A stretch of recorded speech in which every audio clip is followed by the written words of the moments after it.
Psalm 67. May God be gracious to us and bless us and make his face shine on us, so that your ways may be known on earth, your salvation among all nations. May the peoples praise you, God. May all the peoples praise you. May the nations be glad and sing for joy. For you rule the peoples with equity and guide the nations of the earth. May the peoples praise you, God. May all the peoples praise you. The land yields its harvest. God, our God, blesses us. May God bless us still, so that all the ends of the earth will fear him.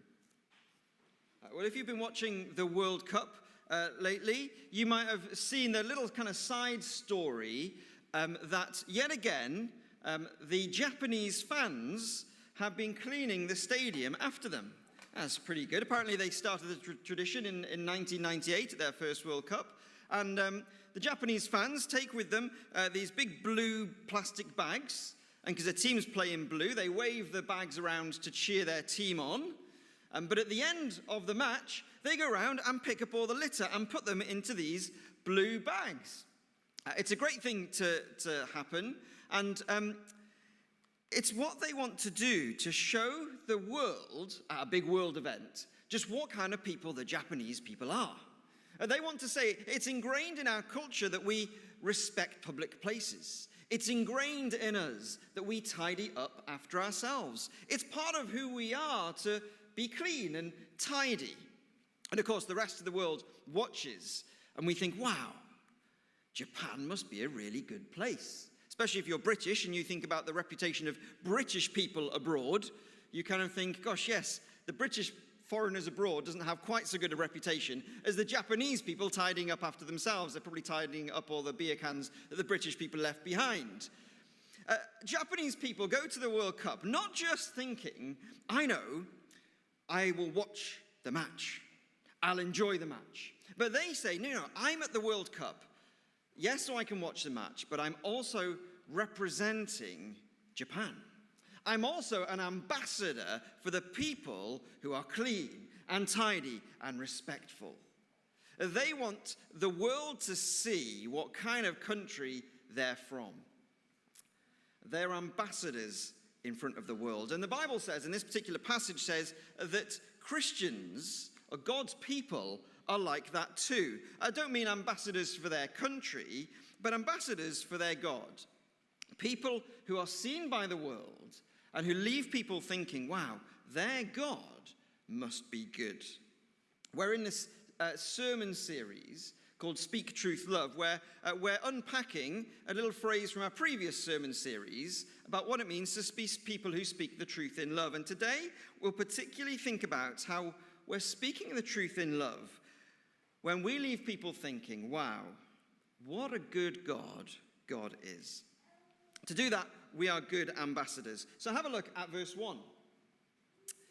It says, may God be gracious to us and bless us and make his face shine on us.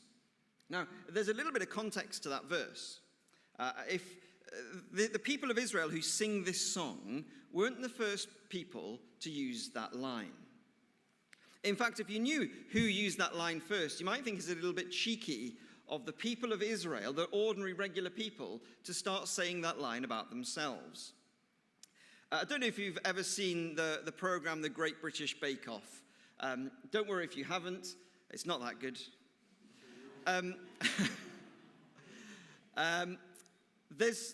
Contestants bake some stuff, and there's some judges. Now, the judges are hard to impress, especially one who's from around here called Paul Hollywood. And in the show, in the contest, there's a very special honor. It's not to do with like who wins and loses, but it is if Paul Hollywood is impressed enough with your bake, he will give you the Paul Hollywood handshake. It shows he's not just here to be a judge, but he's here to enjoy it because you are a good baker. And it's the thing that sometimes matters most to people, is they get the Paul Hollywood handshake. Now, sometimes the presenters, who are not the judges, but the presenters, who are quite funny often, they like to cheer up the contestants, and they say, oh, well, that cake you made looks quite good. I'll give you a handshake. Here, have my handshake. It doesn't quite mean the same, does it? It's not the Paul Hollywood handshake. Imagine if all the contestants started to say, hey, you look a bit down today, have a handshake. Oh, I like the look of that cake, have a handshake. If they all started shaking each other's hands, you'd think, no, no, no. It's not yours to give. The Paul Hollywood handshake comes from Paul Hollywood. Hopefully nothing's going to blow up with that. The Paul Hollywood handshake isn't yours to give. It's from Paul Hollywood. Well, listen, verse 1 is the line that is given by the priests.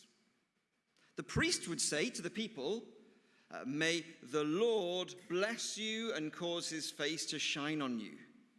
So it might be a little bit out of place that God's people are saying, may the Lord bless us and cause his face to shine on us. They're kind of giving themselves a Paul Hollywood handshake.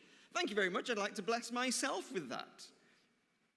But it's not wrong that they're doing it, because there's something deeper about the people of Israel that really matters. Just like the priest takes God's blessing and gives it to them, God's people were told that they take God's blessing and they give it to the world. It is their place to bless the world. And look at verse 2.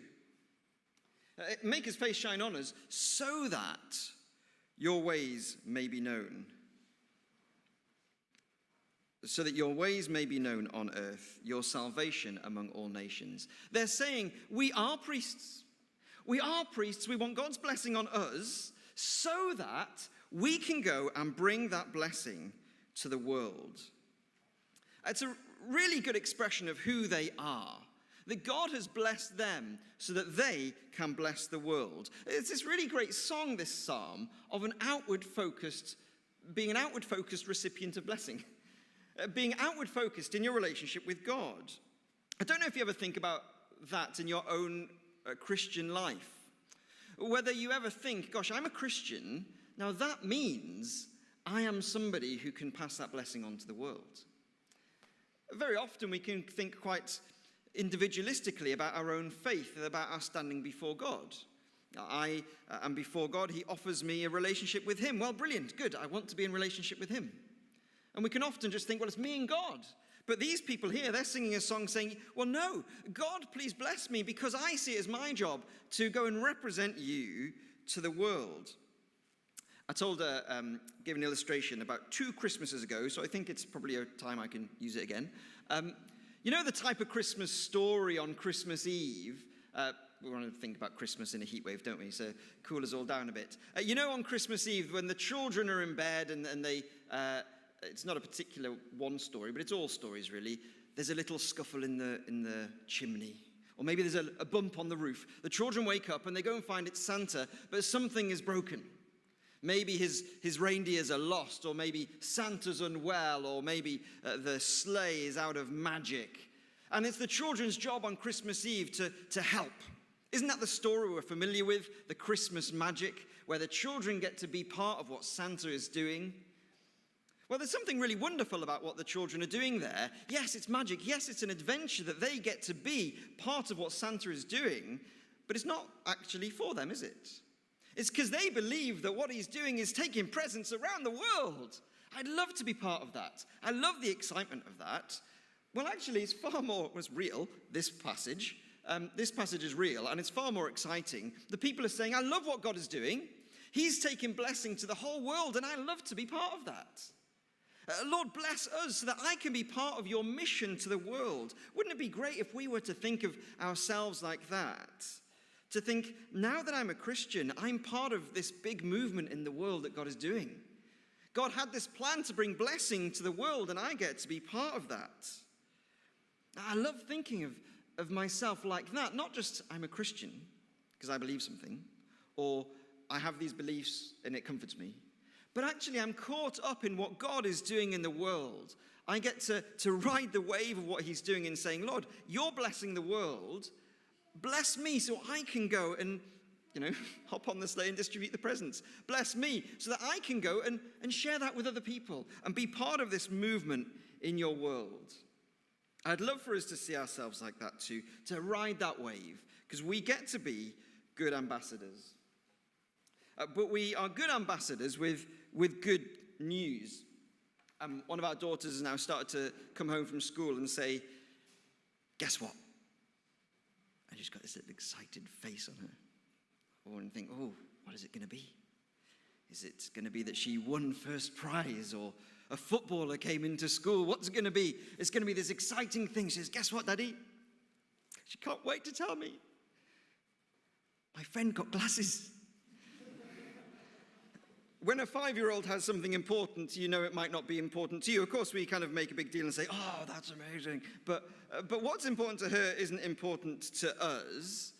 And I don't know if ever you feel like that, if that puts you off sharing your faith with someone else, or if you feel like you're going to be like my 5-year-old daughter, you're going to say, look, I've got this great news. I've got something that's really important. We sing about it on Sunday. I don't know if you're ever worried that it'll land just like my 5-year-old's great news. Whether you'll say to people, your sins can be forgiven. And they'll say, oh, that wasn't really bothering me. Thank you very much. Or, God loves you. And they think, well, I don't really believe in God. Certainly that can put me off from sharing my faith with other people. I've got this wonderful news to share, but I just am not sure whether it's really going to land. Whether people are really going to find that what I have to tell them about God is really going to seem that good.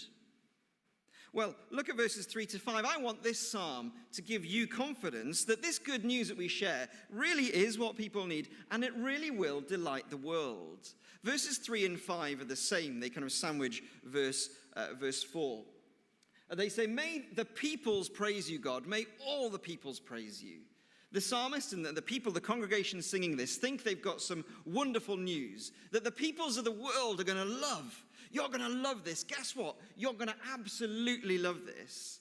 Verse 4, may the nations be glad and sing for joy. And here's what you're going to love.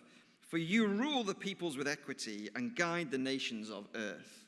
Now that might not strike you as being something amazing. But actually, we need to stop and think. Why should the nations be glad? Well, because although they don't know it, God is doing exactly the good that everyone longs for. It says that in a world that is broken, in a world where we see terrible things on the news, in a world of injustice, in the world where the worst things that trouble us are how the world is broken and things aren't right, here is the news that we all actually long to hear. You are going to love this. Your friends are going to love this. That under God's rule, there is equity. That's kind of a word for fairness. It doesn't mean treating everyone equally. It means treating everyone according to their difference so that everything is fair for everyone. It says, God rules the world, treating everyone rightly. Justice for those who need it. Recompense for those who need it. Restoration for those who need it. Isn't that exactly what the people you know are longing for? If only the people knew, they would be glad and sing for joy. And the psalmist here and the congregation of Israel want to sing, the nation should be glad about this. If only they knew, if they knew our God, it is exactly what they want. We run a course that introduces people to Christianity called The World We All Want. And it starts there by saying, as Christians, we're not running this course because we've got this kind of belief system and you kind of need to know about it. It's actually saying, no, the world we want, the world you want is the same. We all want justice. We want equity and fairness. We want a world that is run rightly. And it's a great news to share to people who don't know God, to say, if only you knew God, you'd see that he does rule the world with rightness. Under God's rule, if you'd come and live under him, if you'd come and listen to him, there's equity, there's justice, there's life, there's thriving. I would love for that to be the way that we speak about God to people who don't know him. Not being apologetic about our faith, not feeling like I've got this weird thing and you might not understand it, but let me try and explain something. Not apologetic, but really confident that if only you knew what our God was like, then the nations of the world would sing for joy. There's a guy who used to be a pastor in New York for quite a long time. He wrote a few books. His name is Tim Keller, and he used to say that he speaks to non-Christians, and he says, the God that you don't believe in is also the God I don't believe in. He means that people look at their version of God and they think, I don't want that. People reject God because he's bad and cruel. But that's not the God I worship. I would reject a God like that. The God the nations reject is a God that I would reject as well. If only you knew what he was really like. There's nothing embarrassing about the message of Old Testament Israel. There's nothing embarrassing about the message that we as Christians bring. If only you knew what God was really like, then your heart would sing. But people get to see it with their own eyes. Not only when they hear the good news, but when they see in action a good God. On my wedding day, I gave the groom's speech, and I wanted to say lots of nice things about people who'd had a big influence in my life. I wanted to thank people, not just thank people on the day, the photographer and the person who made the cake, but I wanted to thank the people in my life who'd really made a difference. I wanted to thank my parents. I wanted to pay tribute to all that they had done in bringing me up. But I had a little bit of a problem as I did that, because I wanted to tell everybody, look, my parents are brilliant parents. My parents are the best parents in the world. My parents have done such a great job of parenting, and you can tell that because look at me. And that's where I realized I had to be careful with the wording. Because if I want to talk about how great my parents are, really it's only going to carry weight if I point to myself, right? If I say, my parents have done an amazing job because I'm doing so well. Now I know it's not as simple as that, and we can have, all kinds of things happen in life. But in my speech, that was what I was concerned about. If I talk highly about my parents, am I not speaking highly of myself? But there is something sort of right in that, sort of true in that I do sort of want to, this is the same idea of being an ambassador. I do actually want my people to think my parents are good parents. And so that does mean I want to actually demonstrate that myself. I sort of do want to say, look at me and see how good my parents are. Of course, I'm going to let them down. That's not the best tactic in the world, but the logic fits. There is something about praising my parents that kind of has to involve looking at me. And that goes on in this psalm as well. This psalm is saying, look, the world want to know what God is like. If only they knew he was great. But the way they're going to find out is by looking at God's people, by looking at what he's done. They're going to look at the history of God's people. And so they pray in this psalm that God would bless them so that the world can look at the nation of Israel and say, wow, your God must be good. Let's see in verse 6. The land yields its harvest. God, our God, blesses us. May God bless us still. The prayer in this psalm is to say, people are going to see what a good God he is when they see the harvest of the people. When they see how the nation who own God as their own are blessed. And that really is something that is true in all of God's people. It's true now. That people will see the goodness of God reflected in the church. If we want people to see how good God is and to the people to praise him because he rules the world with goodness and truth and equity, well, people are going to look first at the church. And that's why I said what I said in the kids' talk. Everything we have has been given to us by God so that we can reflect on what kind of God God is. People are going to look at us in the church and say, if that church is full of peace and joy, then their God is a God who gives peace and joy. If that church is a church full of patience and forgiveness, well, their God is a God of patience and forgiveness. I love that, to be able to use whatever we have, our situations, our conversations, the blessings God has given to us, our circumstances, to be able to use that to talk about God. A colleague, a friend, a neighbor, a family member, you can just talk about what God has done in your life. I'm blessed to be in this position. I'm really glad I've got these friends from church. I'm really comforted by something I read. We get to actually use every moment to speak about God. But it's not just that God blesses us materially. It says in verse 6, the land yields its harvest. The harvest shows about God's good character, but look back at verse 2. We also want his ways to be known. We want God's graciousness to be seen. In the church, people shouldn't just see the blessing. Well, they're not always going to see the blessing of like stuff and good times. What people will see when they look at the church is a blessing of God's grace, the way God has treated people who don't deserve it. I want to be a church who is open about our failures so that people can see that God is a God of grace. God's ways, his gracious ways, are known throughout the earth when the church says, yes, we failed. We got things wrong. We haven't actually displayed what a great God is by the way we live. But you know what? Let me tell you about the grace he's still shown. I want us to be a church who are open about our weaknesses so that God's grace can be seen in our lives. Nothing fulfills this psalm more. Nothing answers the psalmist's prayer more than Jesus. The shining face of God coming to earth with the specific purpose of making God's ways known on the earth and bringing God's grace.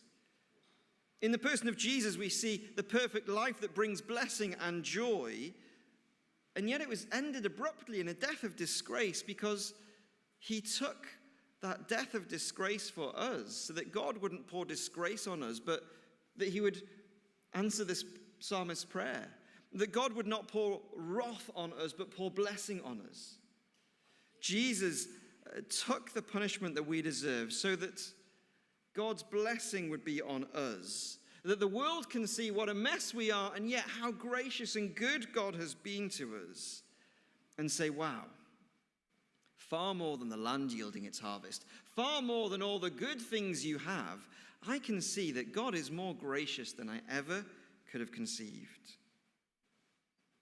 Nowhere is God's praiseworthy character better made known than in Jesus. And this psalm teaches us that people who've known God's grace, people who've had God's face shining on them, well, everything we have is a resource to tell that story.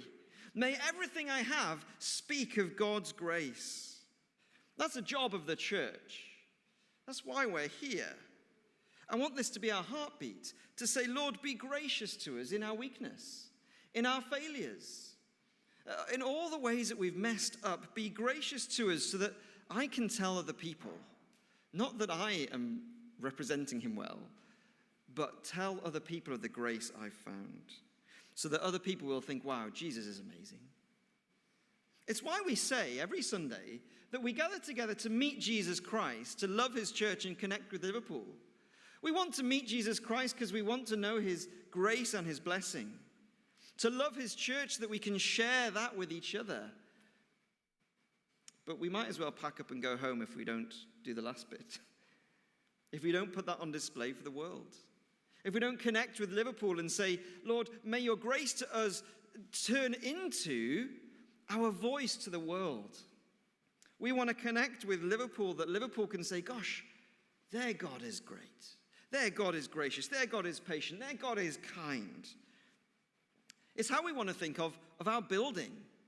We're excited at the moment. We have been in the process of getting a building that could be great for the future of our church. In the first place, it'll be many months, but perhaps we'll move our weekly meetings there, or the weekday events there, and in time, perhaps be able to move our Sundays there. We'd love the idea of having a building, but it's pointless to have a building if it is not seen as a resource for us to bring God's good news to the world.